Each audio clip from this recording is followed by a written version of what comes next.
ওখানেই বার্তা নেই, একটা লোককে বাড়িতে থাকতে দিলা। এও যদি তার কোনো বিপদ হয়? ওই গেছে, তোর কিছু কয়ে যায় নাই? আরে না, 4-5 মহাজনের লোকজন আছে। ওরা রাইখা বাদে বিপদে ফেলাইলাম রে মা। ও যাইছে, আপনার কই গেছিলেন? একটু কাজে গেছিলাম। আমরা যে আপনি এনে টেনশন করতে এটা কি আপনার মাথায় আছে? দাঁড়া লাই কোয়া নাই চলে গেলে। একটা মানুষ কোথাও গেলে বইলা তো যায়। আমাকে নিয়ে আপনারা তো টেনশন করছেন কেন?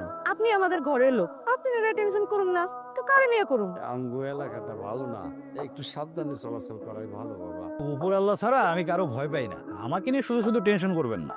ওরে বাবা, আইসে হিরোগিরি ডাকে। এটা আপনার এলাকা না, এটা আমাগো গ্রাম। লোহাজনের সাথে ছোটখাটো একটা ঝামেলা মিলাইতে পারছেন দেখে আপনি জিতে গেছেন। ওনার সাথে জিতে এত সোজা না। কোন বড় বিপদ আইতাছে আপনার উপরে। মানুষ মানুষকে ঝামেলায় ফেলবে, এটাই স্বাভাবিক। কিন্তু তাকে কে উদ্ধার করবে জানেন? কে? আল্লাহ। কথায় আছে না, রাখে আল্লাহ মারে কে। আল্লাহ যতদিন চাইবে ততদিন কেউ বিপদে ফেলতে পারবে না। মহাজনের কাছ থেকে যারা সুদের টাকা নিছে, কালকে কি তাদের সবাইকে ডাকতে পারবেন? হ্যাঁ পারবো। ঠিক আছে।